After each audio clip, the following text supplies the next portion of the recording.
Get alive and leave the flame behind. And I can't think without you, without you. I never see you happy. You always treat me badly. You say you always tired, and you're mad. Why don't you get alive and leave the flame behind?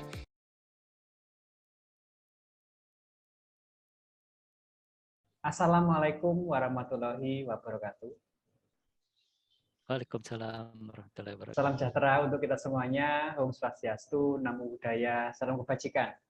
Bertemu lagi dengan saya, Pramudia Herlambang di OMG, obrolan malam Jumat yang pada hari ini memasuki edisi ke-52. Susunan sesi pada webinar kali ini adalah pembukaan, tadi sudah saya lakukan. Kemudian yang kedua adalah pemaparan materi oleh narasumber, minimal 45 menit. Nanti di tengah-tengah pemaparan materi, Bapak Ibu yang ada pertanyaan, silakan ditulis di kolom chat. Nanti bagi penanya dengan pertanyaan yang paling menarik dan paling baik, nanti saya undi untuk mendapatkan saldo OVO atau GoPay senilai Rp25.000 untuk 2 orang pemenang. Kemudian sesi yang ketiga adalah Q&A atau tanya jawab. Yang keempat adalah Zoom UMKM Expo. Jadi Bapak Ibu yang baru pertama kali join di webinar kali ini, Bapak Ibu boleh mempromosikan bisnis dan usahanya, berbicara langsung di depan kamera maksimal 3 menit. Mohon tidak berupa tayangan video atau brosur. Ini ada unsur pendidikannya Bapak Ibu dan Coach Andi agar Bapak Ibu berani berbicara di depan kamera. Kemudian dilanjutkan dengan sesi foto bersama. Dan yang keenam adalah sesi closing statement dan pengumuman pemenang. Dan dilanjutkan dengan penutup. Tema yang kita bahas pada malam hari ini sangat-sangat menarik, yaitu desain ulang model bisnis Anda yang akan dibawakan oleh Coach Andi. Beliau ini business advisor dan akademisi dari Universitas Hasanuddin Makassar. Betul ya Pak ya? Ya. Ya, tanpa berpanjang kata lagi, kita sambut pemateri kita yang sangat luar biasa, Coach Andi. Ya, terima kasih Silakan, Pak Coach. Pak Pramudia Herlambang, Ya. selaku founder atau CEO dari Pram Manajemen ya, dan para pelaku UMKM di seluruh Nusantara ya yang hadir pada malam hari ini. Untuk slide-nya mungkin Pak Pram bisa nanti yang slide ya, atau dari saya. Dari Coach Andi bisa, sudah saya jadikan bisa. co-host. Ya, baik. Langsung aja. Jadi malam ini kita sesinya itu sebenarnya diskusi saja ya. Semua pelaku UMKM ini saya cuma ingin tahu sebenarnya apa permasalahannya. Nah, tapi sebelumnya di sini bisa raise hand atau reaction. Ya. Siapa yang dari Kota Makassar? Nah, itu. Dari Sulawesi lah, sorry, Sulawesi. Nah, ini ada kurang lebih 27 orang. Dari Ibu Catur ini. Ada Ibu Catur, ada Ibu siapa lagi ini dari Sulawesi Selatan. Oke, terima kasih. Yang dari Jawa Tengah barangkali ya. Ya sekali. Oh, tadi ada yang dari Bandung tadi, Bu sama dari Cucu Bandung, Riani. Oh, luar biasa. Dari Bandung itu KM-nya hebat-hebat. Saya sering diskusi dengan Pak Ferry yang penggagas factory outlet, kemudian dia buat yang namanya itu pusat press ekoturism ya. Nah, Pak Pram, ini sebelum kita mulai, saya mau coba survei kecil-kecilan dulu. Silakan. Ini saya share di grup ya. Pertanyaan santai malam ini, silahkan pelaku UKM jawab. Apakah UMKM Anda terdampak sewaktu ya awal pandemi? A. Tidak berdampak. B. Berdampak sedikit. C. Berdampak sekali. D. Tidak tahu. Ya. Ya, silakan di chat. Silakan Bapak Ibu untuk menjawab pertanyaan di kolom chat ya. ini ya. Berdampak. C ya, ada yang terdampak. Tapi dia ketawa-ketawa. Bagus nih. Ya, ini luar biasa ini. Luar Oh, biasa. rata-rata ada berdampak ya. Saya Berdampak. tidak sempat buat dalam bentuk ini. Oh, berdampak. Ya, Bu Nunung Berdampak semua. Handawati Bu Nunung, Pak Ruli. menertawakan nasib ini Pak. Iya, sama Pak. Tidak tahu karena saya baru mulai. Nah, oke, enggak apa-apa. Pak Yudi yang di Bekasi. Oke, B. Ada yang B ya, berdampak sedikit ya. Nah, B ya, rata-rata sedikit berat ya. Ya. Oke, saya terakhir Pak, terakhir. Ini saya ya pertanyaan silakan. kedua.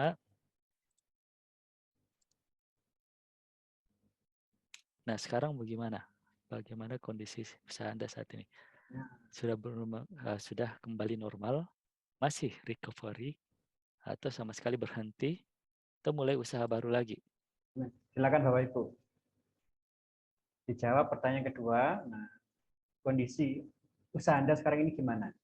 Apakah normal, recovery, berhenti usaha, atau mulai usaha baru? Silakan. Pilihannya A, B, C, dan D. Usaha lama saya masih berjalan. Alhamdulillah muncul 2 usaha. Ini berarti Wah, bagus ini Pak. bagus. Normal, oke. Masih recovery. Ibu Nunung, Bu Catur, masih recovery. Nah, ini Bu Catur ini usahanya dia sambal, pecel. Tidak Ya, terdampak karena berdiri awal COVID. Oke, membuat produk baru dan memperluas. Ya, Pak Dwi mantap ini Pak bagus. Dwi. Oke, 20 detik lagi. Silakan Bapak Ibu. Kondisi Bapak Ibu untuk usahanya setelah pandemi ini bagaimana? Ya, oke. Oke, nah ini memang berdampak ini ya. Iya, Ada yang berdampak Pak Bram, sudah kembali normal.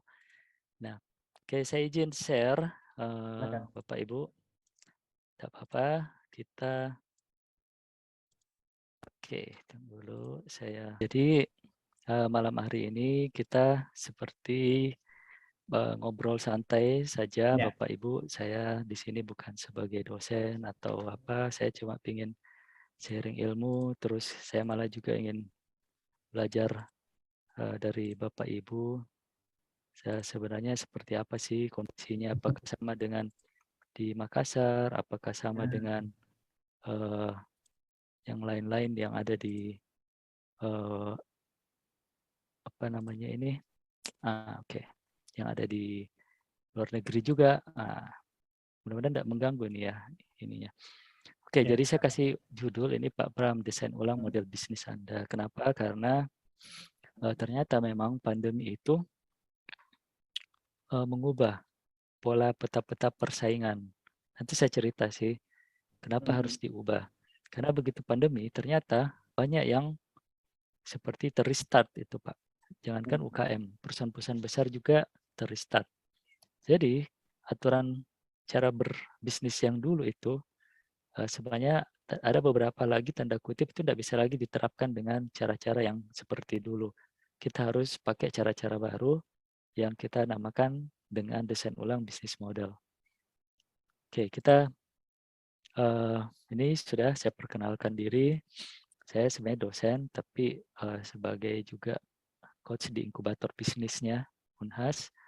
Kemudian di awal-awal pandemi, saya bersama teman di ACMF, basisnya itu di Singapura, itu buat konsultan untuk membantu startup untuk akses pendanaan, terutama pendanaan yang private equity.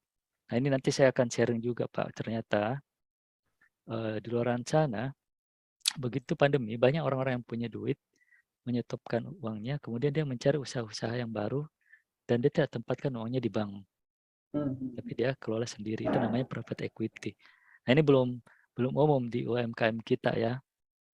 Kemudian saya aktif di IMA, Indonesia Marketing Association, kemudian di ICSB, International Council Small Business, dan di Rotary Club. Oke, ini nomor saya.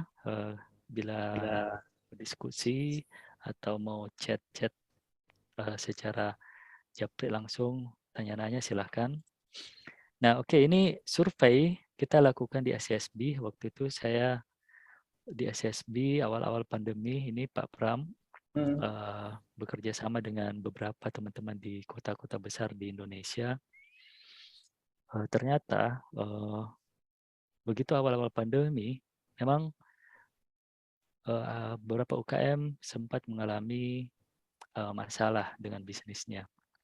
Karena tiba-tiba harus di lockdown, tiba-tiba harus kita disuruh berhenti, tutup toko, tidak bisa buka. Malah kalau kita buka waktu itu didatain sama Satpol PP jadinya. Nah, oke, ini secara umum sih sebenarnya awal-awal 2020, karena waktu itu Maret ya pandemi, akhir Februari awal Maret, memang merasakan bahwa penurunan permintaan pelanggan sebesar hampir 80%. Nah, kemudian 20% itu mengalami kesulitan secara daring. Nah, aspek operasional, maksudnya ini cara mereka berproduksi, itu ini yang susah ini, kenaikan bahan baku. Tiba-tiba kan susah didapat itu bahan bakunya.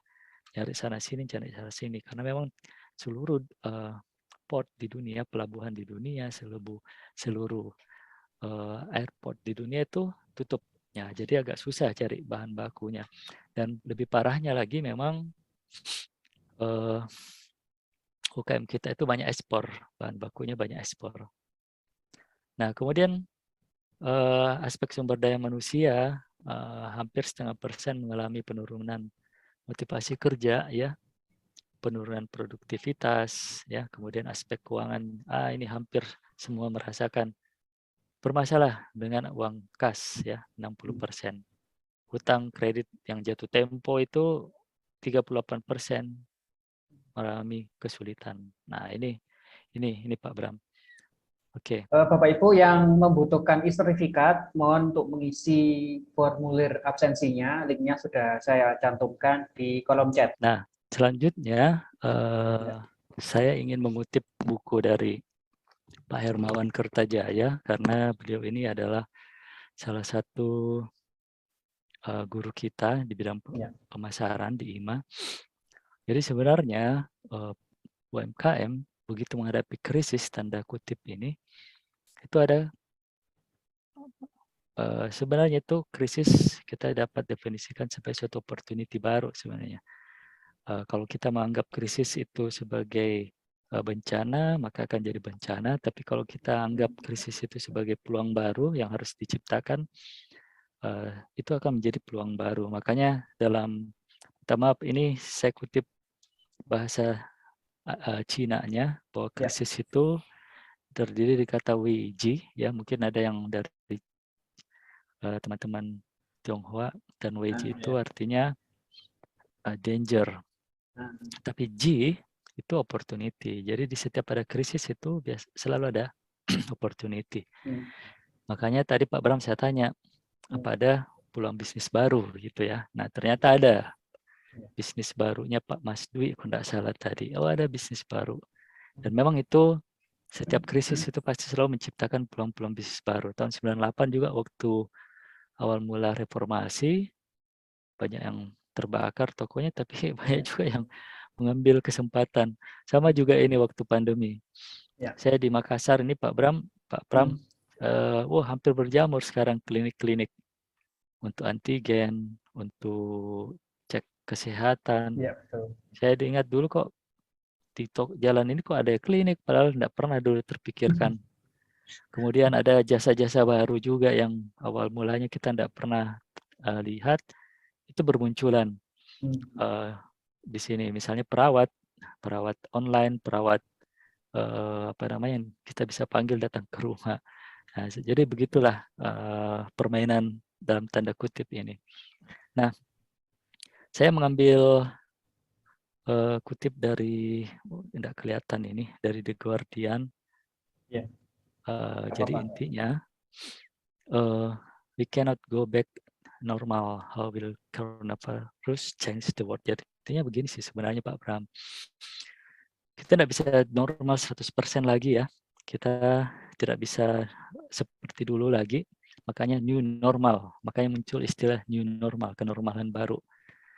Jadi saya mau mengajak pelaku UMKM ini mengubah mindset-nya kita bahwa tidak bisa lagi kita mengimpikan suasana seperti dulu lagi. Saya pun juga di kampus mau merindukan suasana belajar yang seperti dulu, ternyata tidak bisa lagi juga karena banyak juga yang mau tetap minta online sama offline. Jadi kita akhirnya combine. Nah, ini yang harus dilakukan oleh pelaku UKM. Saya yakin banyak pelaku UKM ini mungkin akan kehilangan konsumennya karena begitu toko tutup, kok tidak datang lagi. Bisa saja pelanggan kita itu beralih ke online, tidak pernah datang, tapi dia beralih ke pesaing kita yang menyediakan online. Jadi itu mau tidak mau memang kita harus masuk ke digital. Nah, efek pandemi ini, Pak Pram ya, kalau istilah-istilah, sorry saya pakai istilah bahasa Inggris nih karena memang awalnya, tapi nanti kita akan terjemahkan. Jadi adanya shifting trend ya, jadi ke virtual, experience dan digitalisasi. Jadi ini memang mau tidak mau kita harus ke digital dan tetap juga yang non digital. Sehingga muncul yang namanya mega shift ini, banyak pakar-pakar seperti Hadi dan sebagainya. Jadi intinya kalau kita usaha awal mulanya buka toko kelontongan, tetap kita harus bisa menghadirkan layanan yang secara virtual bagi pelanggan yang mau tetap dilayani secara virtual. Nah, saya tidak tahu apakah Bapak Ibu usahanya bisa divirtualkan. Kalau tidak, ya mungkin ada yang yang belum pernah tersentuh virtual, untuk itu harus masuk ke digital juga. Dan itu pun juga tidak mudah juga ya. Digitalisasi itu juga ternyata tidak mudah, butuh banyak tantangan. Nah, ada yang berubah juga perilaku konsumen ini karena secara digital mereka mau dilayani secara cepat dan biasanya 24 jam. Dia mungkin malam-malam tiba-tiba mau ini, kadang ada waktu dia chat kita. Nah, ini agak susah nih kita. Makanya memang harus di-backup juga dengan teknologi mesin. Begitu ada pelanggan mau direspon pakai WhatsApp, ya ada teknologi yang mampu menjawab kita dengan WhatsApp ya. Dia mengetikkan jawaban secara otomatis, mesin bekerja untuk menjawab jawaban itu. Nah, karena kalau kita 24 jam mati, kita tidak bisa tidur. Jadi memang mau tidak mau kita harus ambil itu teknologi-teknologi yang bisa dipakai. Nah, komunikasi cepat direspon dan sosial media dan WhatsApp, dan parahnya lagi Pak Pram, ini begitu deh kita chat dan kita lama merespon, mereka beralih lagi ke toko yang lain. Jadi memang harus kita beradaptasi. Harus ada tim yang harus kita tempatkan untuk membalas, hanya khusus untuk membalas chat-chat yang ini. Nah, pelayanan. Nah, karena waktu online mereka terbiasa di benaknya itu mau safety, mau sehat, mereka juga kadang untuk hal-hal tertentu tidak mau lagi datang ke toko kita. Biasanya mereka masih takut sehingga mau di-delivery secara online. Dan tidak mau menunggu lama. Ini yang agak susah nih sekarang karakter pelanggan. Mau cepat dan tidak mau menunggu lama. Kadang kita bilang ini orang tidak sabar, ya tapi memang begitulah tipikal pelanggan ini ya. Nah, dan selera konsumen juga begitu berubah. Ingin banyak pilihan.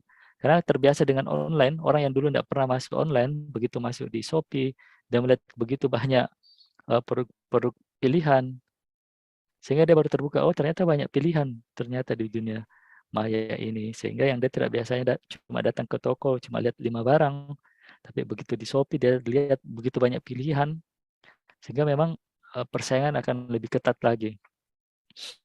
Dan itu juga biasanya mereka akan kebutuhan untuk makanan-makanan yang higienis ya, yang menjaga dia punya kesehatan.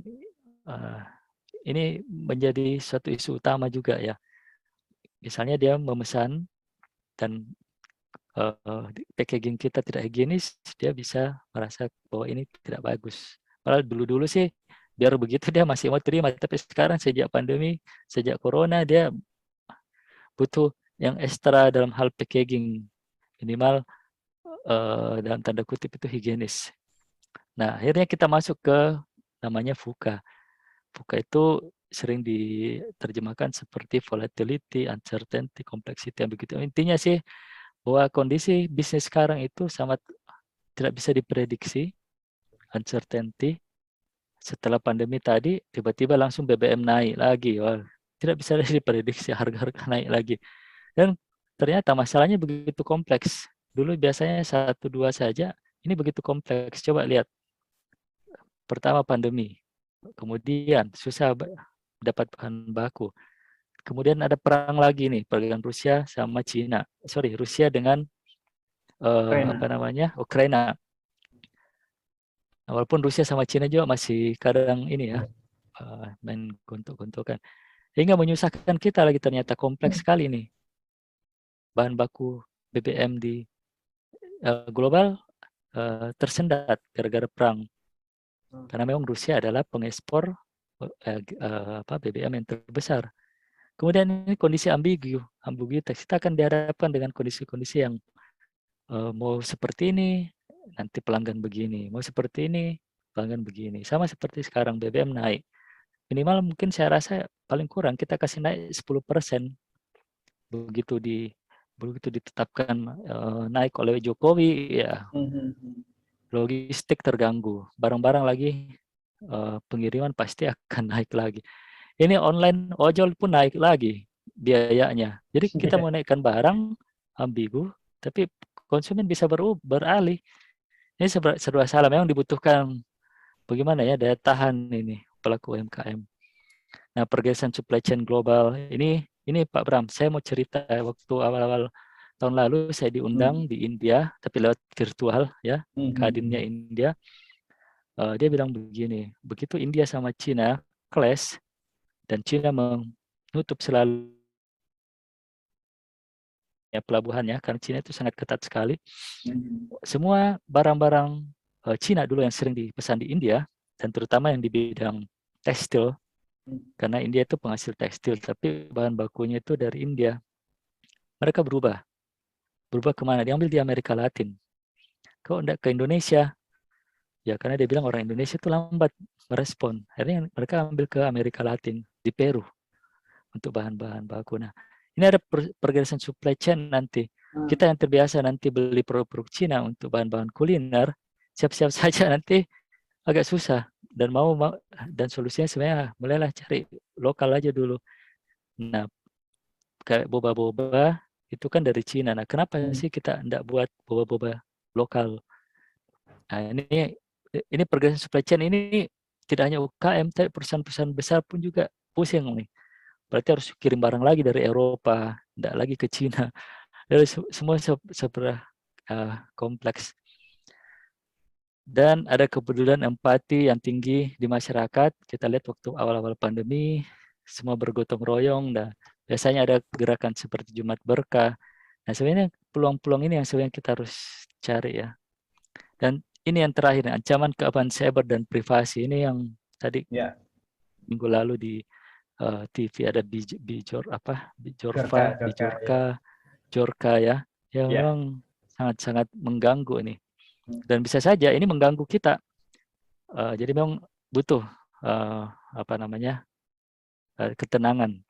Dan sekali lagi kita yang harus hadapi. Nah, ini saya rasa sudah jelas kemarin, begitu biasa orang terbiasa di kafe, kemudian dia cuma pakai GrabFood. Nah, sehingga memang harus didesain ulang bisnis model. Mungkin banyak belum paham dengan bisnis model. Ini salah satu saya kasih lihat contohnya, Pak Bram, karena kita orang bisnis manajemen itu biasanya membuat pola-pola. Ini namanya bisnis model kanvas. Nanti Bapak Ibu yang mau diskusi atau mau apa sih itu? Nah, sebenarnya setiap bisnis itu punya model, Pak Bram ya. Dimulai dari customer segment, value. Ya, jadi ini saya kutip dari bukunya ini bahwa ke depan untuk bersaing secara jangka panjang, kompetitif itu, kesuksesan kompetitif kita tidak lagi tergantung dari kemampuan kita membuat, itu sangat tergantung dari kemampuan kita membuat bisnis model yang inovatif. Maksudnya, bisnis kita yang harus inovatif. Tidak hanya sekedar memperbaiki servis produknya, tapi model bisnis. Apa sih bisnis model itu? Ini. Tapi intinya sih bisnis model itu kita bagi-bagi. Ini tidak bisa kelihatan nih, bahwa setiap bisnis itu harus menjawab 9 hal ini ya. Kita harus tahu siapa betul segmen pasar kita, siapa pelanggan kita. Jadi memang tidak bisa lagi kalau buat bisnis siapa yang mau disasar. Oh semua Pak, tidak. Kita harus memang tahu betul ini produk kita ini menyasar siapa. Kemudian kita bisa mendefinisikan nilai unggulnya, bahwa produk saya ini unggul untuk segmen ini yang tidak ditawarkan oleh pesaing. Kemudian channelnya, bagaimana kita punya saluran biar mereka bisa mengakses. Ya ini secara ringkas saja. Bagaimana kita menjalin hubungan dengan pelanggan. Nah, ini yang masih kurang di pelaku UKM. Padahal seperti Pak Pram ini menjalin hubungannya dengan cara seperti ini ya, bikin event, buat WhatsApp group. Ini kan salah satu bina hubungan ini. Nah, aktivitas utama ini akan berubah. Otomatis aktivitas utama kita itu lebih banyak ke online. Nah, selain itu apa Pak? Ada tidak resep yang tidak dipunyai, yang hanya kita otentik yang kita punyai, yang resep itu memang bisa memberi nilai unggul kita. Kemudian sumber daya. Nah, sumber daya ini tim kita, ya modal tim ini dalam arti punya enggak kita tim yang solid, punya enggak SDM. Pak UKM kan sendiri. Ya, saran saya pelaku UKM itu jangan terus-menerus sendiri, karena enggak bisa di scale up. Berbagi rezeki lah dengan merekrut orang. Ya, semakin banyak kita rekrut orang, yang penting sesuai dengan budget dan keuntungan, itu akan lebih memberdayakan kita. Mungkin memang Bapak Ibu masih sendiri one man show, tapi suatu saat harus kita punya pegawai. Karena bisnis itu adalah bagaimana manajemen bisa bekerja dan orang-orang yang kita hire bisa membantu kita, ya. Karena kalau kita cuma one man show, itu bukan bisnis. Nah, kemudian partner, kita harus tahu siapa partner yang paling tepat untuk membantu. Bisa enggak Pram manajemen menjadi partner kita? Oh iya, karena tadi Pak Pram bilang ada sesi expo, ya, ada sesi. Nah, itu sebenarnya partner nih, jejaring nih. Komunitas ini jejaring yang membantu kita. Misalnya produknya Bu Catur, karena saya coach dia pecel. Nah, ini cerita. Nah, tentu kan tidak hanya di Makassar. Bisa dia buat market, bisa saja dia mengarah ke pasar yang lain. Nah, ini jejaring ini diciptakan di forum-forum ini. Nah, kita bisa perhatikan sumber penghasilan dan sumber biaya kita. Nah, Pak, saya masih bingung, Pak, bagaimana model bisnis. Tapi begini sih, yang paling sederhana, sorry saya pakai Boswa Taksi. Di Makassar dulu ada Boswa Taksi, sekarang sudah almarhum. Dia dulu bilang pesaingnya itu adalah Bluebird, tapi ternyata salah. Muncul perusahaan online transportation yang model bisnisnya sama sekali berbeda dengan Boswa Taksi. Nah, ini yang namanya model bisnis. Tidak perlu beli taksi, tidak perlu gaji supir, tidak perlu buka pool, dan tidak perlu juga ada pengadaan mobil dan bayar gaji. Sorry, ini tadi saya bilang. Dan model bisnisnya dia berbasis teknologi. Ini yang namanya model bisnis. Sehingga transportasi delivery itu tidak bisa lagi dipakai cara-cara seperti Boswa Taksi. Pasti kalah bersaing dengan model yang seperti ini. Nah, ini makanya maksud saya. Tapi itu kan perusahaan besar, Pak. Ya intinya mungkin sama. Nanti saya bisa bantu lah pelaku UKM mendesain model bisnisnya. Sama seperti bahasa Inggris ini, tidak bisa lagi ada seperti bahasa Inggris LBP LIA, ada bangunannya, tapi dikalahkan dengan platform Preplay. Ini dari Rusia ini. Tentor bisa online satu-satu, dan ini murah.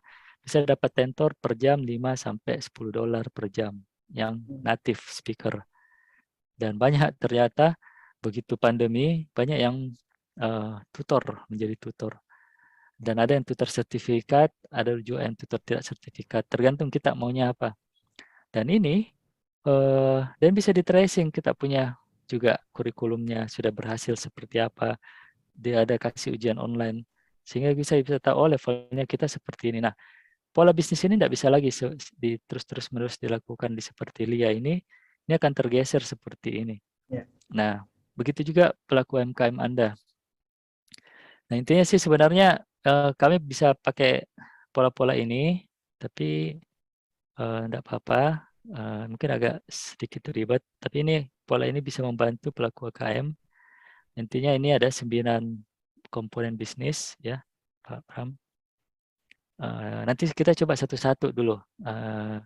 Jadi sebelum sesi tanya jawab, kita coba sharing 1-2, kita coba tes apakah dia sudah ada bisnis modelnya. Nah, seperti itu barangkali. Saya sebenarnya lebih suka sesi tanya jawab, ya. Ya. Ini sampai jam berapa ya, Pak Pram? Sorry, saya tadi lupa Ini tanya. sampai 45. ya, sampai jam 9 enggak apa-apa. Oke, jam 9. Nah, jadi kita kembali ke bisnis model. Ini saya jelaskan dulu sedikit. Jadi memang ini membantu kita mendesain bisnis kita dan memvalidasi apakah selama ini bisnis kita sudah tepat. Terutama di 2 hal ini, segmen pelanggan dan nilai unggul. Apakah segmen pasar saya jelas dan apakah nilai unggulnya memang sudah pas dengan yang dibutuhkan oleh segmen pelanggan. Maksud saya, apakah selama ini produknya Bapak Ibu itu sudah sesuai yang dicari oleh segmen pelanggan ini, nilai unggulnya. Kenapa sih Pak produk saya tidak laku? Bisa saja nilai unggul yang kita tawarkan ke segmennya orang itu tidak sesuai. Nah, kita memang butuh terus-menerus memvalidasi namanya. Apakah produk saya ini sudah sesuai dengan keinginan, sesuai dengan memecahkan masalah pelanggan, memecahkan masalah kebutuhan dia. Nah, ini yang nanti saya pakai ini untuk memvalidasi bisnisnya Bapak Ibu, ya. Dan memang ini butuh interaktif biar kita bisa membantu selama ini. Nanti saya minta juga pelaku UKM sharing, kemudian sama-sama kita lihat betul tidak seperti ini, betul tidak, sudah cocok tidak channel saya. Segmen anak muda misalnya kita sasar, kemudian cara salurannya tidak masuk di sosmed, tidak masuk di platform, itu akan susah. Karena anak muda itu sekarang suka belanja lewat platform. Yang lebih salah lagi, Anda sasar orang tua yang generasi 50 ke atas, baru platform Anda hanya bisa dihubungi lewat channel GrabFood misalnya.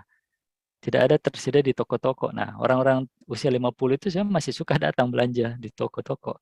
Mereka masih belum mau belanja baju itu lewat online. Umur 50 tahun ke atas. Nah, ini memang harus pelan-pelan. Dan kita harus validasi. Nah, saya rasa itu dulu. Saya sebenarnya mau enggak banyak-banyak biar kita lebih enak diskusinya. Saya enggak tahu juga Bapak Ibu ini di bidang apa usahanya. Tapi silakan saya kembalikan ke Pak Pram untuk memimpin atau mendiskusikan sesi ini. Dan ada expo ya, ada expo tadi juga Pak Pram ya. Silakan juga kalau ada expo lebih bagus saya sehingga tahu juga oh ini ada usaha seperti ini. Ya. Silakan Pak Pram. Oke, ini materinya mantap sekali. Oke, Bapak Ibu jika ada pertanyaan mohon ditulis di kolom chat. Nanti kita bahas bersama-sama. Pertanyaan pertama ini dari saya nih Coach. Tadi dikatakan di presentasi tadi setiap ada krisis itu pasti ada peluang atau opportunity. Bagaimana cara kita melatih keterampilan agar kita jeli melihat peluang di mana ada krisis itu ada opportunity. Iya.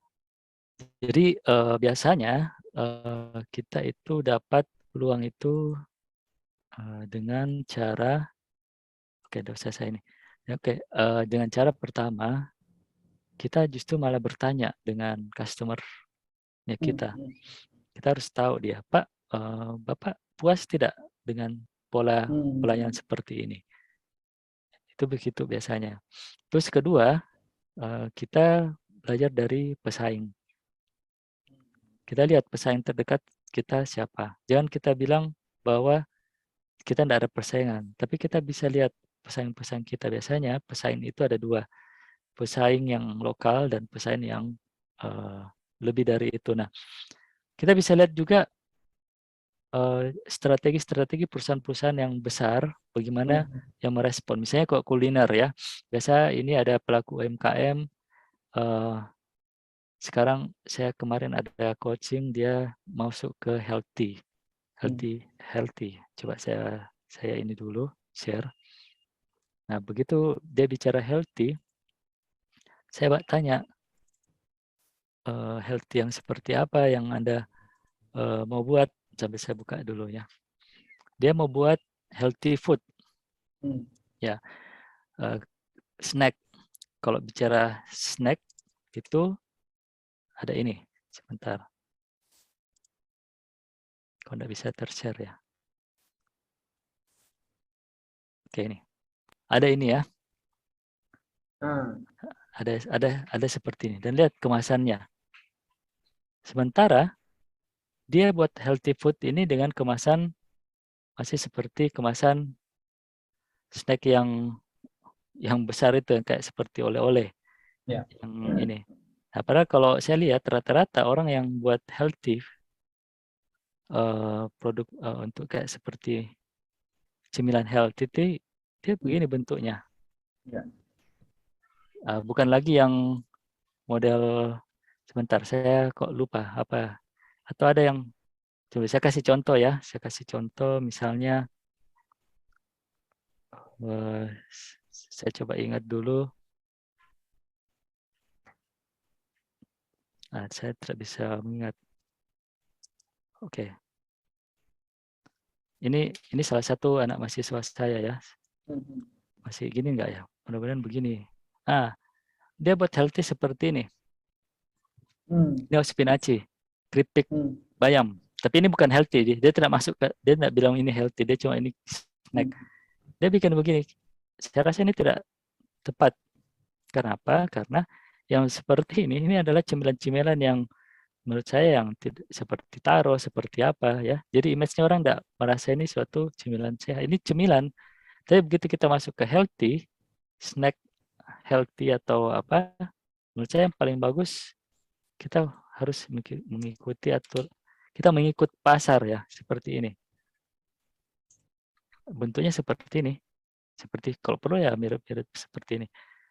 Nah, ini tes pasar saja ini Pak Pram. Nah, dengan melihat tren-tren yang ada di luar sana di perusahaan besar, kita bisa mengikuti juga tanpa harus kayak semacam apa sih, uji coba ya. Nah, seperti itu. Jadi pertanyaan bagaimana Pak? Ya, memang kita harus paham, sadar dulu pulang-pulang. Dan yang paling biasanya sih kita paling bagus juga kita bisa memanfaatkan pameran. Pelaku UMKM itu kan biasanya difasilitasi pameran-pameran sama dinas, dikumpulkan misalnya diundang ke Jakarta, diundang ke sana. Nah, disitulah kesempatan kita melihat sebenarnya bagaimana sih pesaing-pesaing ada di situ di daerah lain ini. Nah, di situ yang bisa kita lihat tervalidasi tidak. Nah, seperti itu Pak. Jadi inovasi itu tidak harus kita pintar.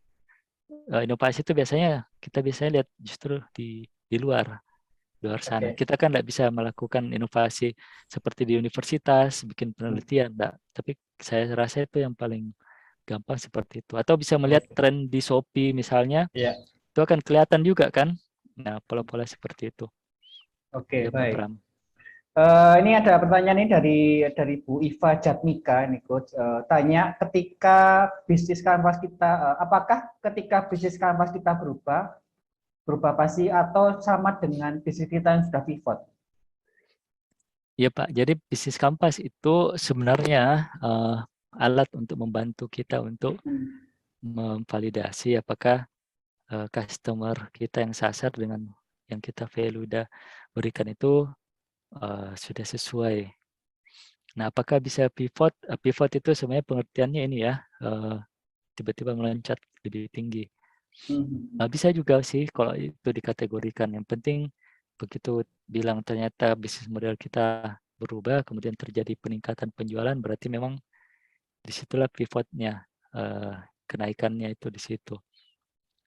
Jadi kalau apakah bisnis model untuk menjadi pivot, dia akan bisa disebut pivot kalau memang begitu kita ubah model bisnisnya dan begitu kita terapkan dan berjalan justru meningkat, itu baru saya rasa memang itu pivot. Oke, baik. Itu kalau tidak salah ya. Ini ya. sepertinya oke, ada saya baca juga ini, Pak. Ya. Suaranya terputus. Oke. Kendala UMKM yang ada di pelosok desa itu, Pak, biasanya saling tidak wajar. Bagaimana model bisnisnya ya di desa begitu nih kayaknya ya. Iya.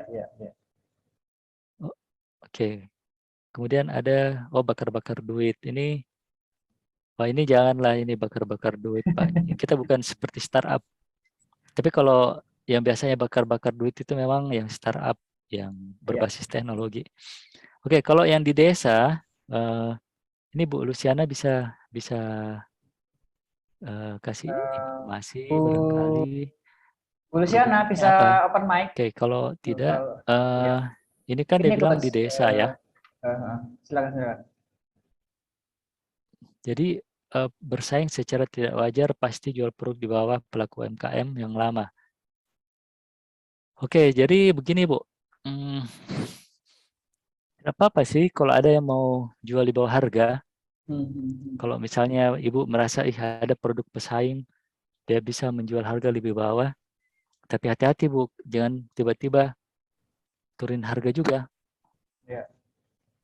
Kalau tiba-tiba juga kita turunin harga berarti margin kita terkalah. Bisa saja mereka menjual di bawah harga itu karena memang masih awal-awal promosi ya. Tapi kalau dia pesaingnya kita itu memang kelihatan punya modal yang cukup besar, ya memang suatu saat kita akan kalah. Tapi kalau tidak, tidak apa-apa dia jual harga murah dulu, sampai sejauh mana dia bertahan. Makanya kita baik-baikin sama pelanggan kita biar tidak lari. Nah, biasanya sih kalau dia tidak tahan, dia justru yang lebih dulu dia rubuh. Biasanya seperti itu. Oke. Ya. Ini ada pertanyaan dari Bu Nunung nih, Coach. Ya. Bagaimana cara mengatasi perang harga, Coach? Ya, oke. Jadi perang harga memang di pelaku UKM itu bisa terjadi kalau bisnis kita sama. Tidak ada pembedaannya. Misalnya seperti ini ya. Keripik pisang. Kalau kita buat keripik pisang, semua orang bisa buat keripik pisang.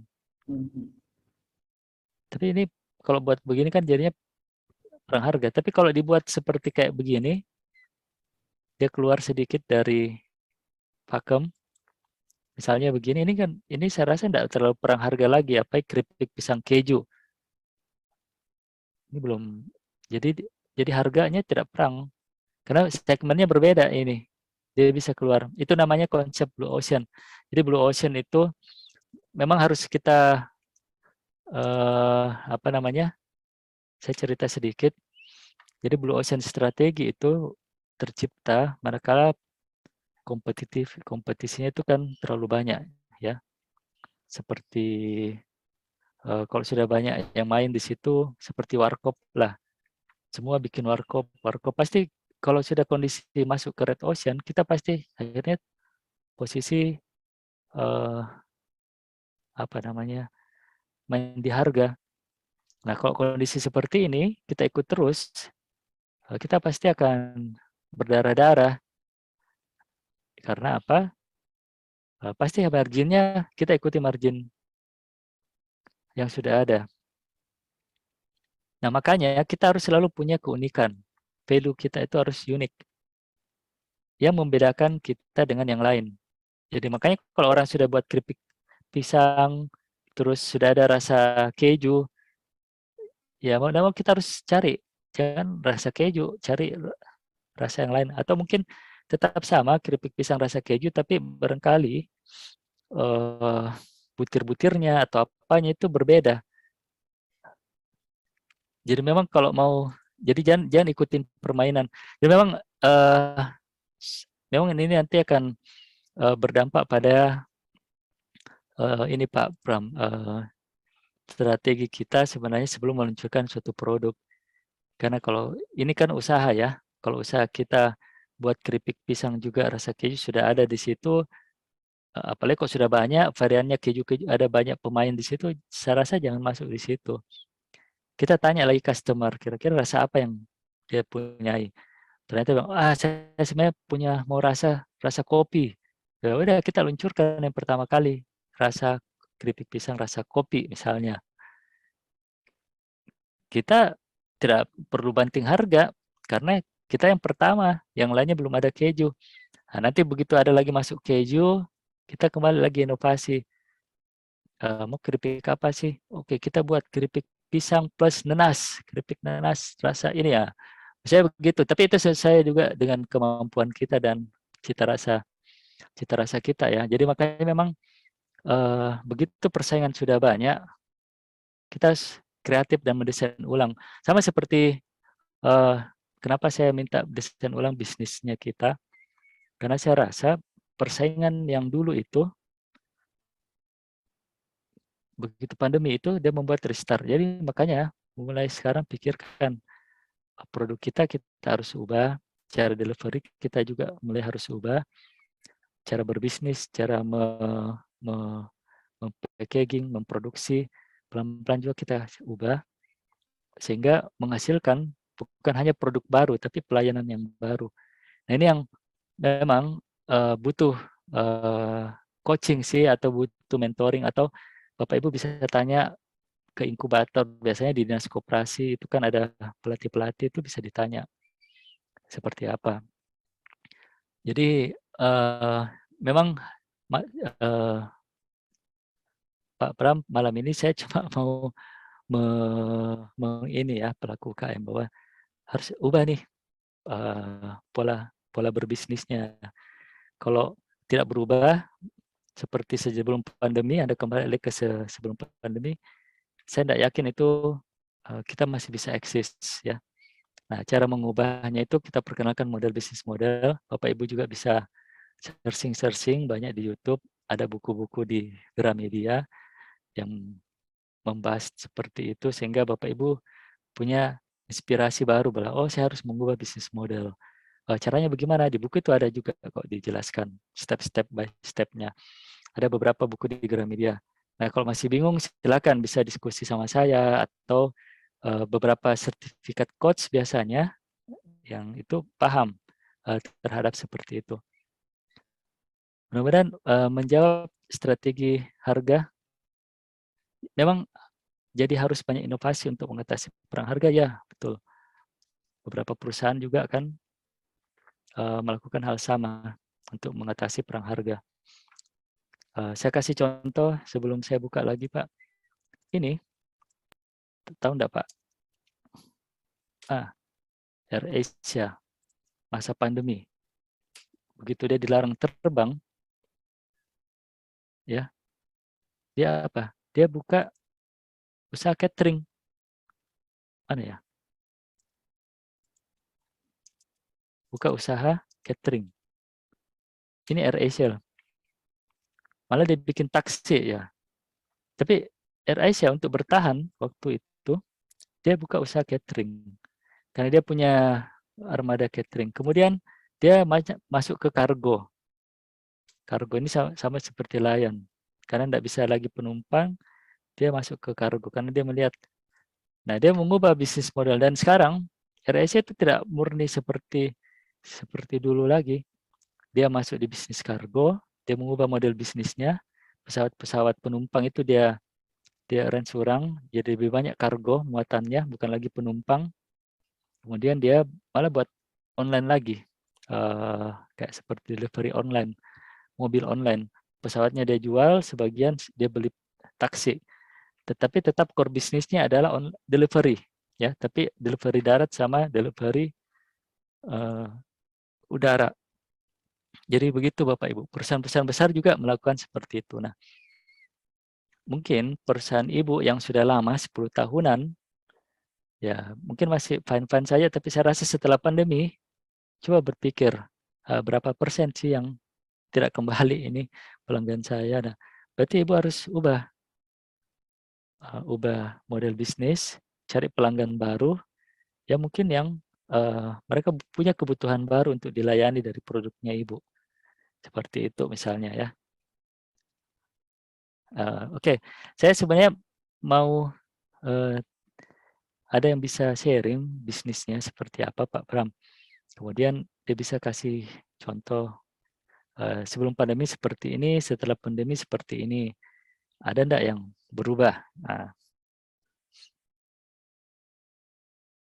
jadi pertanyaan tidak sekedar konsep sih, saya mau yang agak sedikit ini sehingga saya juga bisa sharing, kasih solusi-solusi buat perusahaan. Ada yang bisa sharing barangkali, atau expo-nya sudah bisa dibuka ya?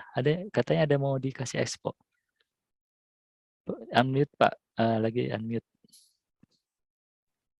Unmute Pak Pram, belum terbuka suaranya. Ya, untuk UMKM Expo-nya nanti setelah tanya jawab, Pun. Ini ada pertanyaan lagi ini dari Gunawan Cahyadi. Bagaimana dapat membedakan bisnis model terhadap roadmap suatu kegiatan? Adakah contoh-contoh real terkait yang bisa di-share?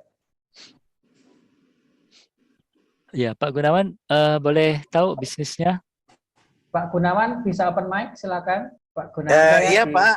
Iya, silakan. Bisnisnya kecil-kecilan aja Pak, cuman ya. garment Pak. Garment, Ya. Oke, besar tuh Pak. Oke, garmentnya gimana Pak? Apa sebagai produsen atau jual? Iya produsen juga gitu Pak, jualan juga Pak gitu. Cuman belum sampai ekspor segala macam belum lah Pak gitu. Yang dijual apa Pak garmentnya? Underwear Pak. Oh, oke. Iya. Berarti Bapak buat atau apa namanya memproduksi? Iya, buat menjual. produksi terus dijual Pak gitu. Iya Pak, luar biasa. Terus kalau roadmap Pak ya, jadi, nah sekarang semenjak pandemi Pak, garmentnya apa ada perubahan atau ada tren perilaku yang berubah sehingga Bapak beradaptasi ke mengubah pola bisnisnya selama ini? Ada sih Pak, ada ya. Ya ini apa tuh pembayarannya jadi lebih lama ya, lebih sulit Pak ya. Dan second purchase order tuh lama gitu Pak ya. Oke, satu lagi Pak ini. Pembelinya Bapak itu customer atau ke bisnis Pak? Atau siapa yang jadi toko Pak. Okay. Iya. Toko ya begitu Pak. Jadi dia yang jualin Pak gitu. Oke Pak. Nah, untuk underwear, kita coba masuk barangkali Pak ya. Nah ini baru juga ini, saya baru dapat kasus. Nah, selama ini kan toko Pak yang menjadi customer kita. Nah, toko dengan customer, maksud saya pelanggan langsung itu kan beda. Toko pasti selama pandemi pasti begitu bargainingnya. Bayarnya nanti. Nah, kemudian underwear itu kan bukan cepat 1 hari 2 hari langsung habis ya, butuh mungkin berapa bulan atau berapa ganti. Nah, sekarang Pak pikirkan tren perubahan apa orang dalam menggunakan pakaian dalam membeli misalnya. Dalam arti ada enggak Bapak bisa lihat? Oke, misalnya bagaimana kita meningkatkan penjualan orang biar pemakaian underwear itu. Nah, itu harus dipikirkan Pak. Kalau untuk pakaian dalam sih, memang itu, nah sebenarnya kita bisa searching, bisa tanya, Bu atau Bapak, kira-kira kalau pakai pakaian dalam berapa kali diganti? Atau pakaian dalam seperti apa yang kita harus punyai? Ada enggak pakaian dalam yang dalam arti ini tanda kutip bisa kita ciptakan untuk mengatasi masalah biar pakaian dalam itu bisa membantu imunitas kita.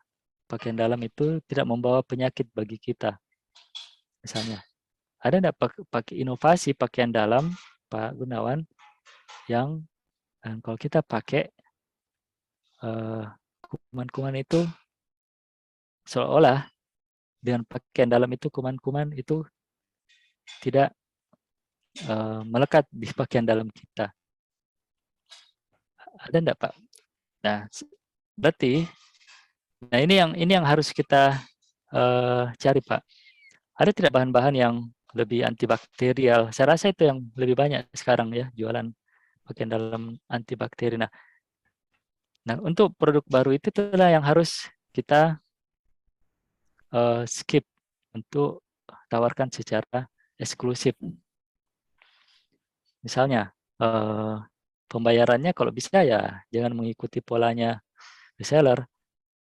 Karena kalau pakai reseller dia bayar ini, ya itulah karena kita memang sangat sangat tergantung dengan reseller ya. Kecuali kalau kita cari mitra yang lain yang sebenarnya kita tidak tergantung dengan reseller, harusnya kita lebih unggul. Nah, coba dicari dulu, Pak. Apakah kita bisa tidak mencari mitra yang seperti sekarang? Bisa tidak? Kita bermitra dengan Shopee misalnya. Shopee bisa enggak kasih kayak semacam penawaran khusus sehingga kita bisa langsung direct menjual? Atau kenapa Pak Gunawan tidak menciptakan toko sendiri dengan berbasis online? Bila ada, apa sudah ada enggak Pak? Kira-kira toko online-nya Pak Gunawan ya. Jadi maksud saya yang menjual secara online itu adalah pihak manajemennya Pak Gunawan. Belum Pak, Belum Pak masih ya. offline semua Pak. Iya. Dan Jadi maksud ngandalkan sales saya lupa tadi. sales Kadang ya. sales ya di samping toko juga sales Pak. Ya. Jadi karena kalau tadi dari asumsi saya sih Bapak sangat tergantung kepada toko-toko itu, reseller itu. Dan sementara toko-toko itu juga sepertinya kesulitan menjual barang. Nah, ada yang bisa diubah model bisnisnya Pak.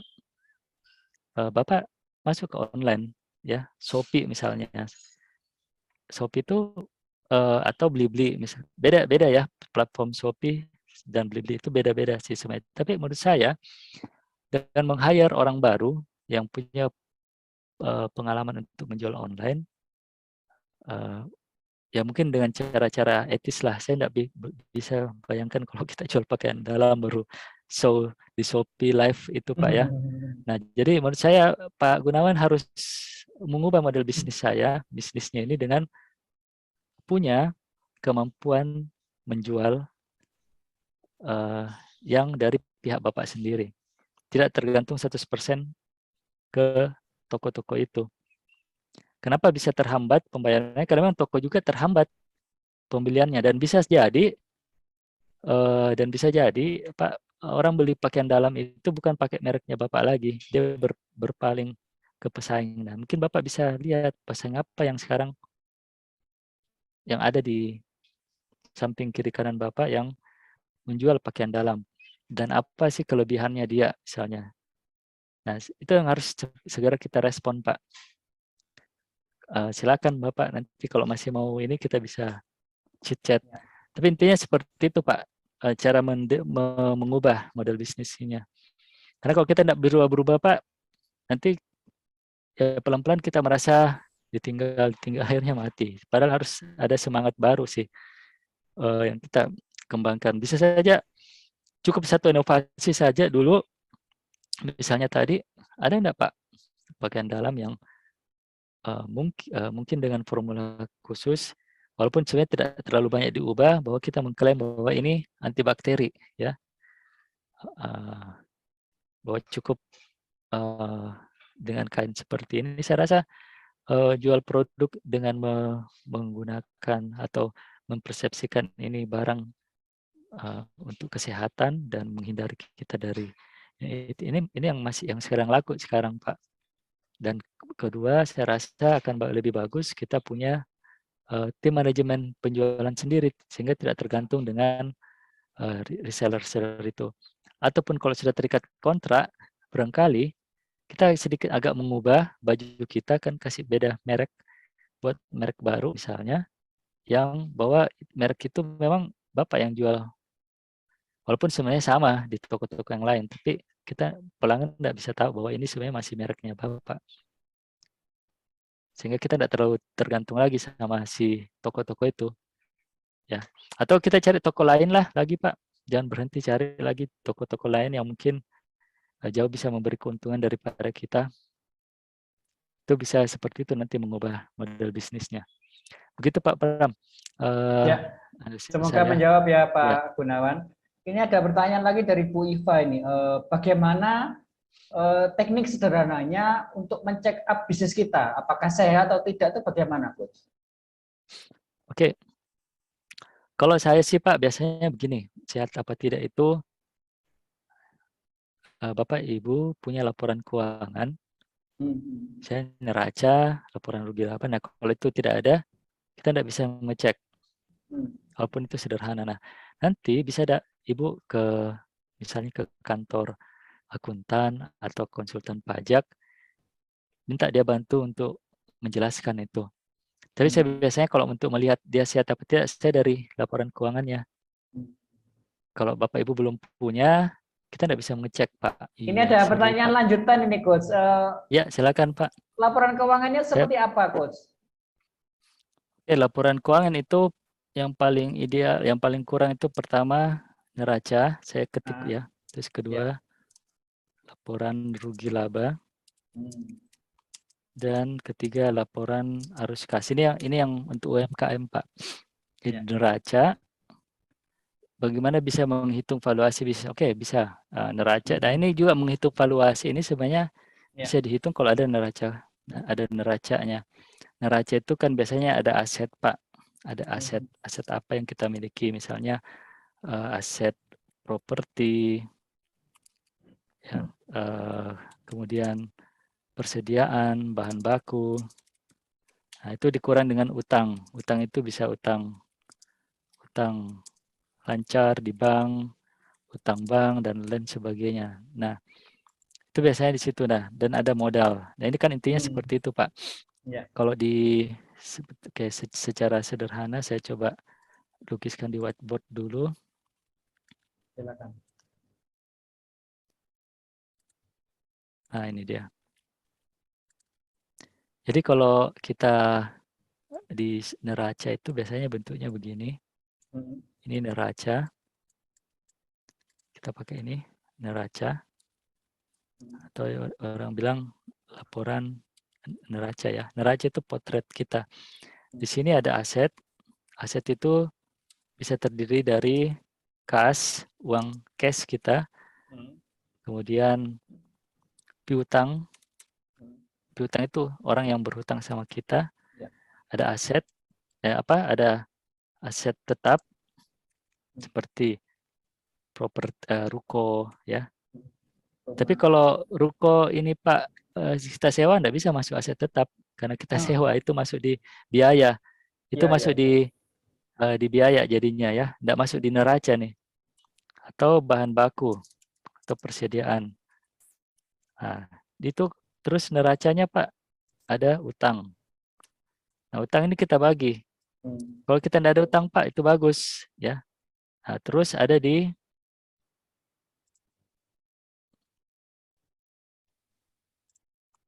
yang namanya di belakang ini biasanya modal. Nah, kita mainnya di sini Pak. UKM itu harus main di sini. Dan ini memang masih sederhana. Jadi ini harus seimbang, kiri kanan ini harus seimbang kalau di neraca. Ini potret, kita lihat potret. Tapi kita tidak bisa prediksi keuntungan di sini. di sini biasanya kita prediksi berapa valuasi kita. Kalau mau dihitung keuntungan, kita biasanya pakai saya clear dulu, laporan rugi laba. Laporan rugi laba itu sederhana saja, Pak. Laporan rugi laba, di sini ada pendapatan, dan di sini ada pengeluaran. Pengeluaran, dan di sini biasanya ini laba. Oke, ini laba atau rugi. Kalau dia positif, dia laba. Kalau dia negatif, dia rugi. Pendapatan yaitu penjualan, ya, penjualan kita, baik yang penjualan cash ataupun ini harus cash ini penjualan, kemudian lain-lain lah. Pengeluaran ini ya ini biaya tenaga kerja, ya biaya overhead, orang bilang overhead apa itu Pak? Ya listrik, air, gas. Dan masih banyak lagi sih pengeluaran. Nanti kalau ini lebih besar pendapatannya itu akhirnya rugi. Untung. Nah, pengeluaran juga ada pajak. Nah, di sini masuk semua ini. Jadi seperti itu, Pak. Kayak memang harus masuk ke kelas keuangan nih. Karena menurut saya bisnis itu harus ada hitung-hitungannya, tidak dikira-kira. Nah, ini kebanyakan UKM itu tidak begitu.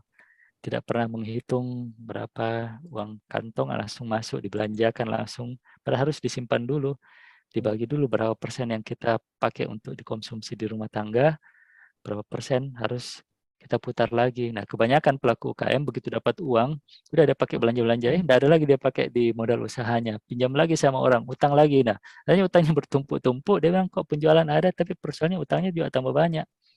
Itu seperti itu. Ya.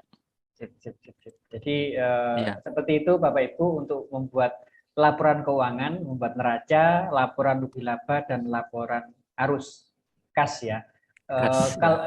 Kalau masih bingung nanti bisa dicoba atau mungkin nanti bisa ditonton ulang di YouTube-nya Prams Management. Apakah ada pertanyaan lagi Bapak Ibu? Kalau tidak ada, ini ada pertanyaan terakhir dari saya, Coach. Tadi kan tentang model kanvas itu kan kita kan harus mengetahui cara meriset pasar agar produk kita tuh cocoknya untuk kalangan yang mana, kemudian keunggulannya seperti apa tuh, cara merisetnya tuh seperti apa, Bu? Silakan. Iya Pak, jadi kalau usaha baru sih memang perlu dulu Pak gitu. Tapi kalau sudah usaha lama, kita sudah itu, oke. Cara meriset biasanya paling gampang pertama Pak, kita cari dulu produk yang serupa yang sama kita. Kemudian kita misalnya kuliner Pak ya. Anggaplah donat. Ini paling sederhana sih donat lah, karena ini bisnis mahasiswa tapi menguntungkan. Nah, jadi kalau bicara tentang donat, kita bisa bukan tentang produk.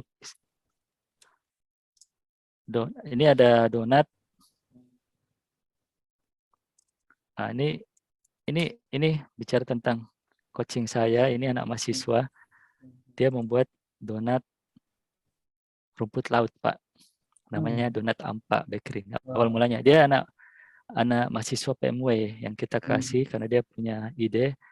Kenapa rumput laut? Karena di kampungnya dia di Takalar itu penghasil rumput laut. Awal mulanya dia coba bisa enggak ini serbuk-serbuk rumput laut jadikan donat, ternyata gagal dan tidak enak rasanya, cepat ini dan tapi saya bilang tetap saja pakai branding rumput laut walaupun tidak rumput lautnya cuma 0,1%, tapi itu kan sudah menjadi value-nya dia, nilai unggulnya dia. Kenapa? Karena ya belum ada sih yang mungkin ada ya, tapi dia bilang bahwa kenapa dia pakai rumput laut karena mengangkat nama daerahnya dia karena penghasil rumput laut. Nah, riset tidak banyak yang suka kalau teksturnya terlalu banyak rumput lautnya. Gini terlalu keras, terlalu cepat ini. Akhirnya kita tetap pakai kentang, tekstur kentang dan rumput lautnya cuma sedikit sekali Pak. Mungkin tidak ada kali, mungkin cuma 1%. Dan itu pun juga ada saat kadang biasa dikasih bumbu-bumbunya saja seperti itu.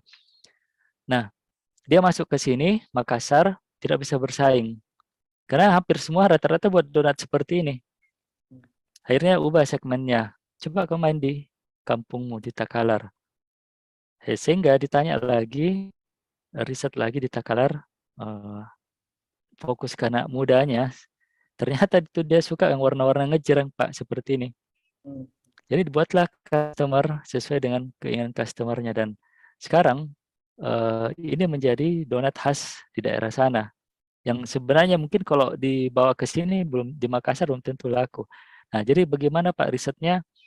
Ya memang mau tidak mau kita harus tanya siapa sasaran dia dan fokus ke mengerti dulu. Yang dia tembak ini sebenarnya adalah anak-anak muda yang ada di kampungnya dia di Takalar.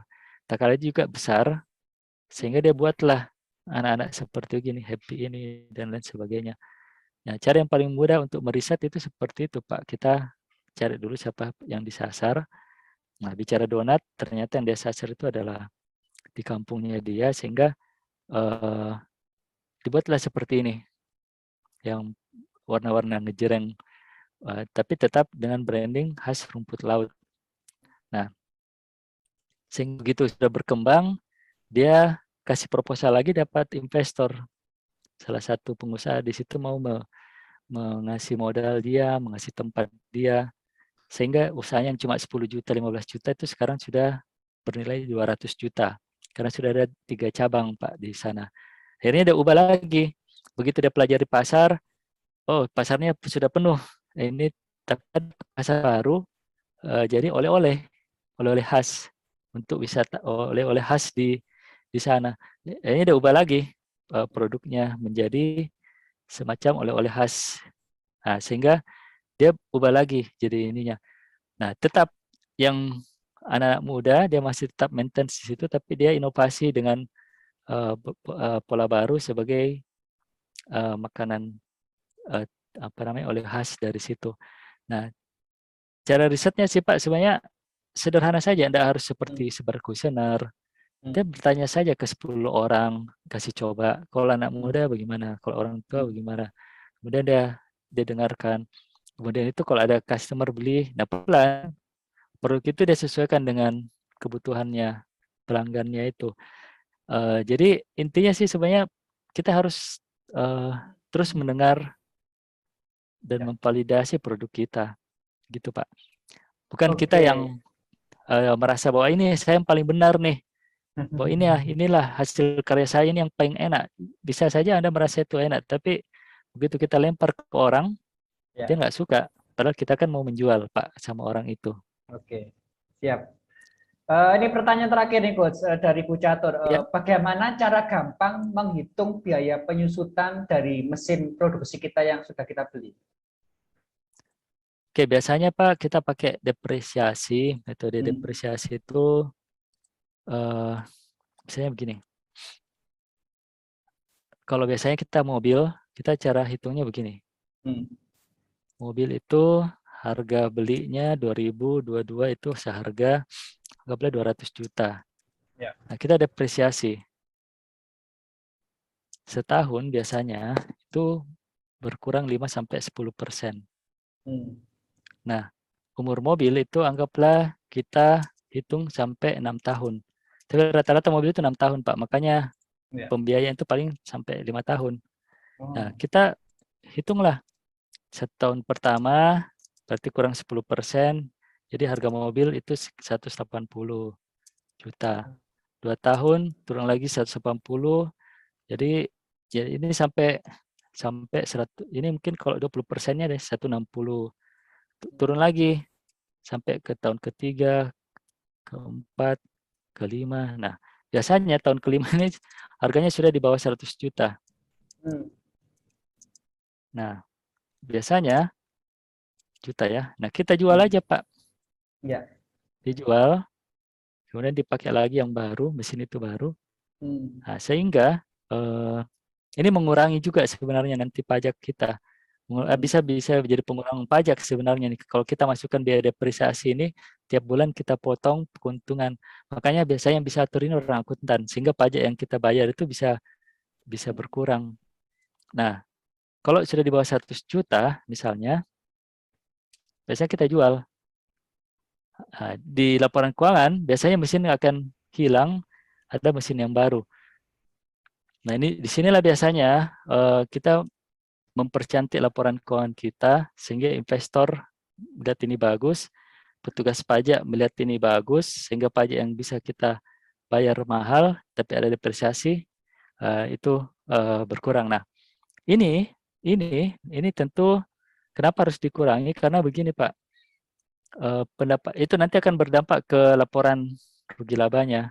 Jadi terkadang kita beli mobil ini, kita tidak pernah hitung bahwa mobil ini suatu saat berkurang penyusutannya.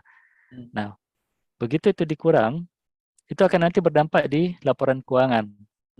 Nah, di laporan keuangan itulah yang bisa kita hitung berapa sebenarnya keuntungan real kita dari produk kita ini.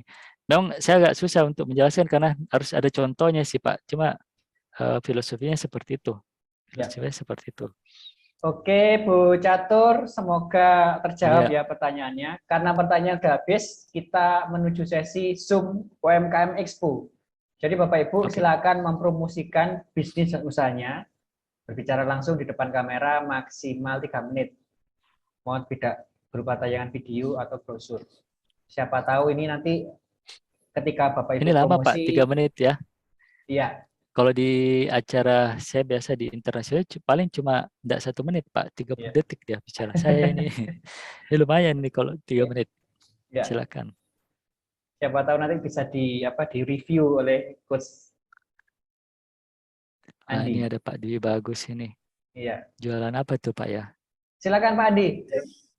Iya, selamat malam. Assalamualaikum warahmatullahi wabarakatuh. Waalaikumsalam. Salam kenal, saya dengan Bagus, biasanya dipanggil.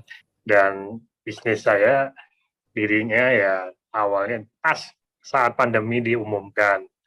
Karena sudah nggak bisa ngajar, pendapatan kecil, ya akhirnya buka bisnis kira-kira apa sih yang waktu itu masuknya ke Blue Ocean. Dan saya pilih waktu itu survei Cold Brew. Ya, Cold Brew.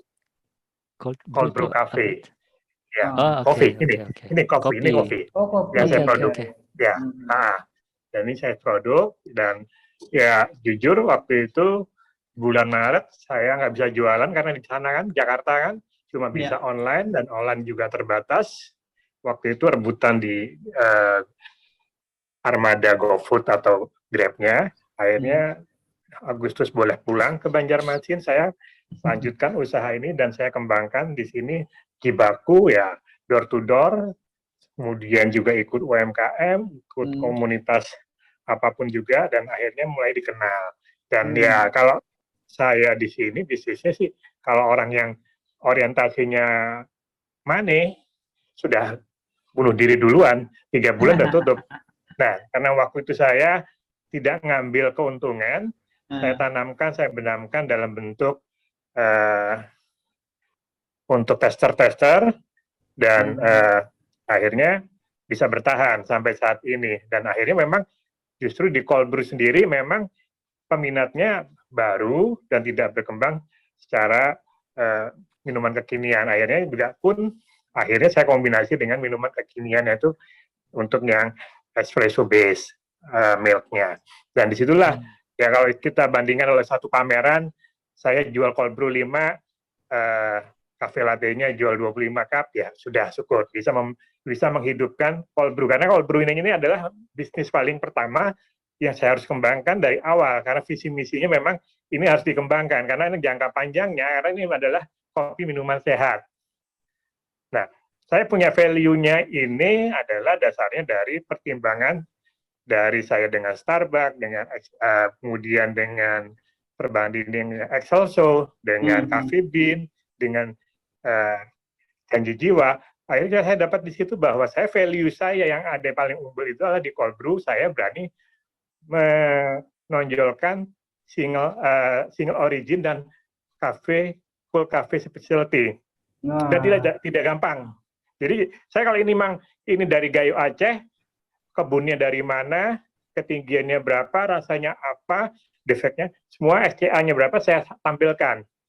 Dan kalau yang ada pun ya kayak model di kompetitor Starbucks tidak ada. tidak mencantumkan label indeks geografisnya, nggak berani. Kalau saya jabarkan, yang penting bahwa ini nggak apa-apa, saya jabarkan, tapi kan kuncinya ada di satu, cara pengolahannya, kan Ya. perlu experience. Boleh tanya nggak Pak? Itu Ya. kalau saya lihat di tengah itu kayak seperti botol minuman whisky ya memang ya? Iya, Kalau nggak betul salah Pak. lihat. Ya. Oke, yang menarik ya. Iya, Oke, Nah, oke. ini pun juga Pak. Nah, ini memang Itu beda ya. botolnya Oke. jujur Botolnya- mahal Pak, memang gini Pak. Itu boleh tahu Nah. harganya Pak? Ya, ini mau ada yang, kalau yang ini Gayo Wine 50.000. Nah, yang ini Wine ya? 100.000 Wine ya? Pak. Wine ya, Pak. Gayo Ada Wine ini campuran wine ya. 100.000. Oke, Nah, saya yang rasa ini ini agak unik. 30.000. Oke. Ya. Jadi ini kopi memang- ada wine-nya. Sorry saya tanya Pak. Ada kopi tapi ada wine-nya begitu ya? Ya, wine. Wine ini Oke. adalah proses waktu pada saat pengolahan green bean-nya, Pak. Oke. Itu diperlukan kurang lebih 45 Boleh hari Pak Pram, sampai saya 60 tanya hari. lagi nih. Ya, silakan. Saya tanya, Pak, dari selama ini siapa yang segmen yang Bapak sasar yang paling banyak membeli? Yang saya sasar adalah memang tadinya atas, menengah, ya? Pak. Ya, menengah atas. Memang ini Tapi atas. Oke. dalam perjalanannya dengan saya sering mengiklankan ala kekinian, sudah dimulai berubah. Anak-anak Oke. yang Siapa umur itu? Oh, anak-anak juga mahasiswa, ya. yang umur 20, Oke. 20-an ke atas, itu sudah mulai menyasar memang. Oke, tapi mereka mereka minumnya punya nggak uang banyak. nggak Pak? Masih? Oh, oke. Nggak banyak. Mereka ada yang penting dia coba satu, mereka pasti mulut ke mulut. Ternyata di sini ada tempat yang memang untuk menikmati kopi tanpa gula dan asli, single origin, seperti itu. Dan ini sangat berbeda dengan kalau kita minum di Starbucks, dengan di Espresso, di Excelso, di Janji Jiwa. Berbeda. Kalau mereka kan kalau minum ke sana hanya kekinian, Pak, coklat. Iya kan, cafe latte, mocktail. Nah, ini berbeda, pure. Nah, di situ yang saya memang sampai saat ini. Satu lagi Pak, delivery-nya gimana? Ya. Cara customer channelnya itu, maksudnya mereka Saya mau lewat pesan ini sosmed, gimana Pak? Saya lewat Sosmednya apa sosmed. Pak? Saya ada di Sosmednya apa, Pak? Instagram, di The Buffet Cold Brew. Ya. Itu Kemudian saya juga fanpage punya. ya atau? Ya. Fanpage. Saya di Marketplace juga ada. Di Apa marketplace-nya Pak?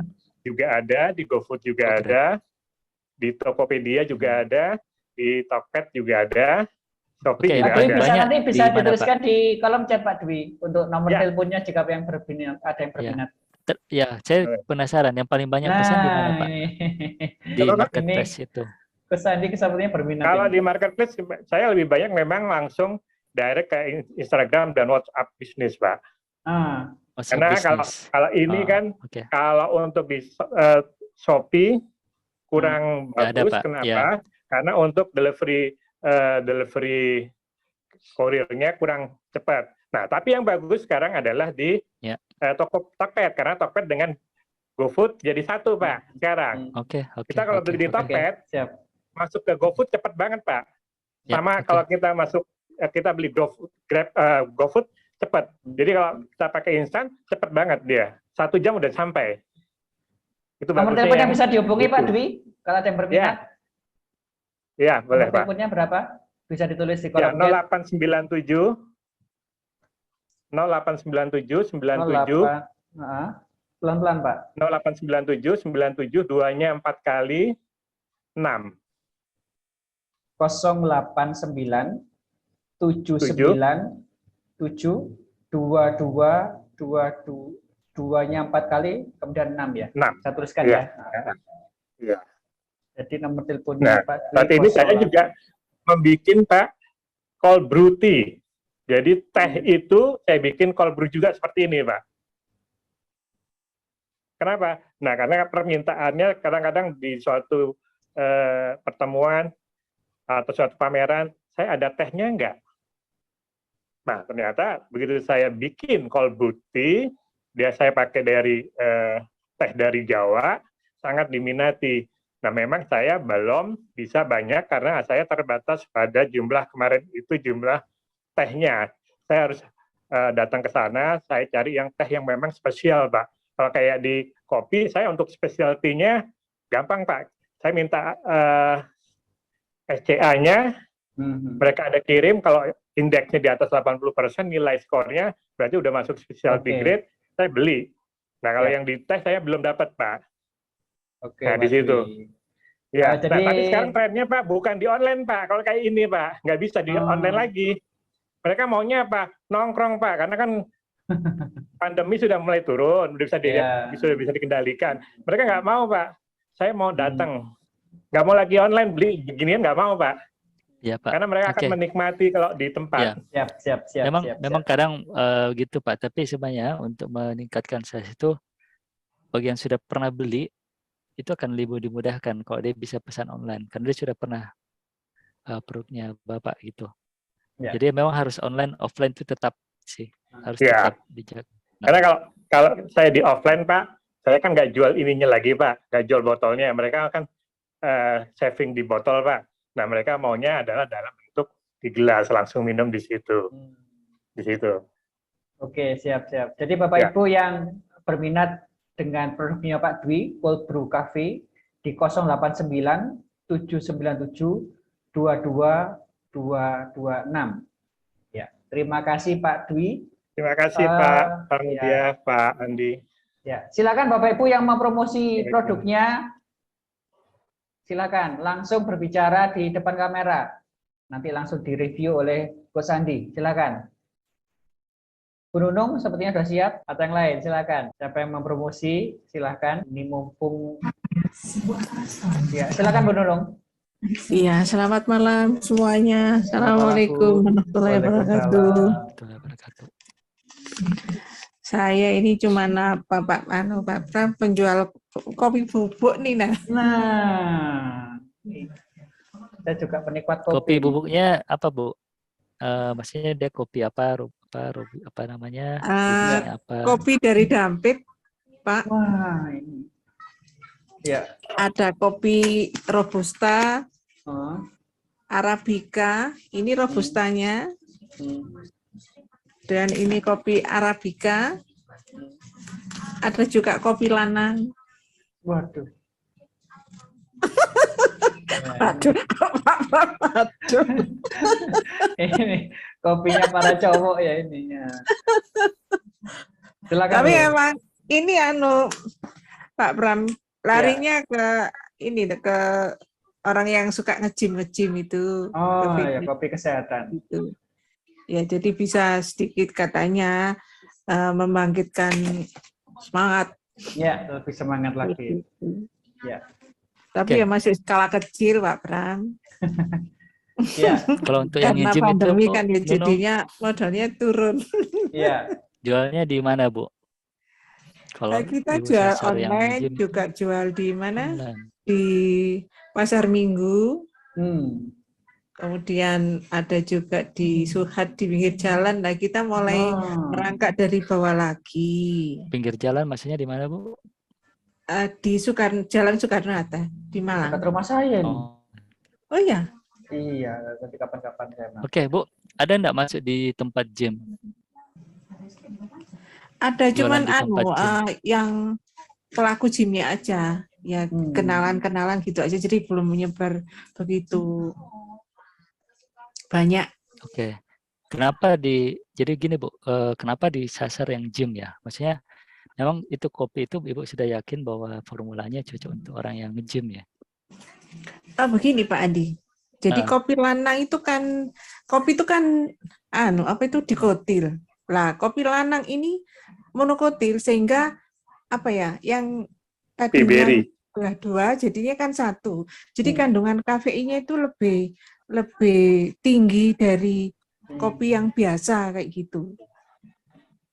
Nah, itu kalau yang mereka konsumsi katanya bisa sedikit menaikkan stamina kayak gitu. Semangatnya agak lebih bisa lebih. Coba bisa di zoom tampilannya bisa dikasih. Kopinya mungkin bisa tunjukkan. Kopinya ada sih yang ke depan sedikit. Ya saya harus nyari dulu loh. Ini saya yang Ibu bilang ini kopi untuk nge-gym. Coba bisa didekatkan di kamera, Bu. Kopi Atas-atas lanang. sedikit lagi, Bu. Agak ke atas sedikit. Oke, saya bisa koreksi, Bu. Bisa koreksi ya. Oke, kalau kayak begini, Bu, Ibu sasar kopi untuk nge-gym, baru kemasan begini kurang kuat di brandingnya. Karena bentuknya masih sama seperti kopi yang lain. Coba, Ibu, ubah. Nah, ini kopi lanang, Pak. Piberi nih, tapi yang disebut tadi Bu. Oke. Ini coba kebetulan ubah. saya punya. Coba ubah kayak seperti ini, Bu.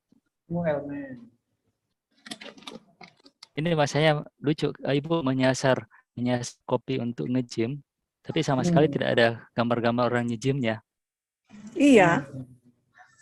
Ubah di kemasan.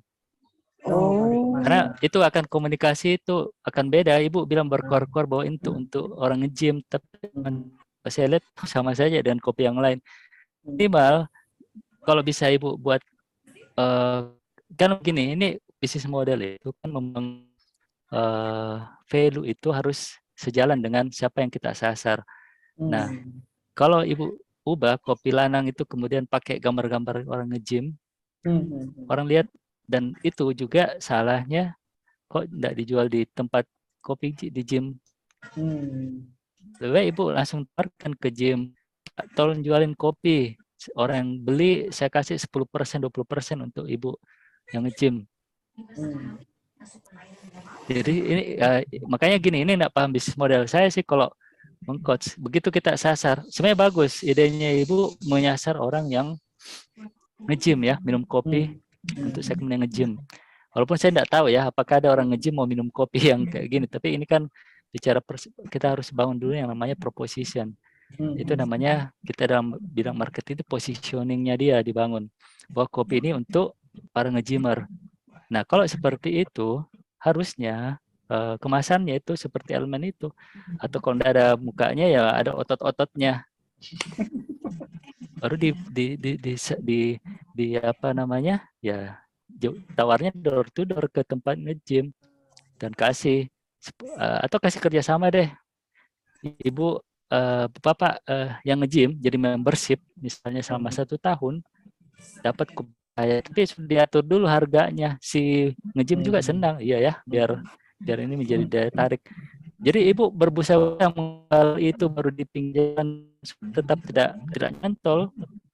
Karena tempat sasaran Ibu yang Ibu channelnya itu yang dipakai ya bukan di situ. Harusnya Ibu berkor-kor di tempat gym. Ini kadang kan biasa begini pelaku UKM. Dia tidak sadar. Ya makanya harus tahu dulu. Ini segmennya siapa, value-nya apa yang saya tawarkan. Orang tidak peduli sih Ibu, itu keren produknya Ibu. Tapi cara mendesain, cara komunikasinya tidak sejalan dengan apa namanya sasarannya. Jadi kalau mau laku Bu, ubah kemasannya elemen itu. Jangan seperti produk UKM kopi yang lain. Jadi ya begitu kan? Masuk di akal enggak? Iya. Semoga ini memberikan pencerahan buat Bu Nunung. Ini kebetulan Pak Dwi ini juga suka membeli kopi dampit ini. Mungkin bisa bekerja sama dengan Bu Nunung. Bu Nunung boleh dituliskan nomor teleponnya di kolom chat Bu Nunung. Baik. Nah, ini Zoom UMKM Expo ini mempertemukan atau mengkolaborasikan para penggiat kopi, penyuka kopi. Nah, ini kan bisa bekerja sama. Bisa dituliskan Bu Nunung nomor teleponnya jika ada nanti Bapak Ibu yang berminat dengan kopinya Bu Nunung, kopi lanang. Nah, ini di 089 5359 534611. Ya. Oke, ada yang mau promosi lagi? Terima kasih Bu Nunung. Sami-sami Pak Pam. Atur nuwun. Atur nuwun, terima kasih. Ada yang lain yang mau promosi? Silahkan. Kalau tidak ada, kita foto bersama dulu ya. Mohon dibuka kameranya sebentar aja. Kita foto bersama. Nah, kelihatan gantengnya, cantiknya. Silakan. Nah, kita foto bersama. Ada 28 orang. Kayaknya boleh bebas? Ya, Pak Bram. Ya, closing statement. Sedang, ya. Closing luar statement-nya? biasa ini. Iya. Luar biasa ini teman-teman UKM semua, produk-produknya, kemudian apa namanya, semangatnya ini terutama nih Iya. sampai malam ini bisa tetap stay ya di obrolan malam Jumatnya Pak Pram dan Pak Pram, kita sangat apresiasi dengan inisiasinya ini untuk bagaimana mengencourage apa istilahnya, mengajak selalu untuk sharing ya, untuk literasi bisnis dan sharing pengalaman, itu yang penting sebenarnya Pak Pram. Oke. Ya, oke. Mantap. Bapak Ibu semuanya, saya ingatkan bagi Bapak Ibu yang menginginkan e-sertifikat, mohon untuk mengisi absensinya. Linknya sudah saya sampaikan di kolom chat. Tibalah saatnya saya umumkan pemenang untuk tonanya terbaik dan paling menarik. Selamat kepada Bu Nunung Handayani dan Bu Luciana. Mohon Bu Luciana untuk open kamera. Ya, Bu Nunung dan Bu Luciana, mohon menghubungi saya, japri ke saya di 081. Jadi Bu Nunung Handawati dan Bu Luciana mohon menghubungi saya, japri ke saya ya. Nomor teleponnya sudah saya cantumkan di kolom chat di 081 803 837878. Oke, Bapak Ibu, demikian webinar kali ini. Terima kasih atas partisipasinya pada malam hari ini, sangat-sangat luar biasa. Coach Andi, terima kasih banyak atas materinya hari ini, atas sharingnya, luar biasa sekali.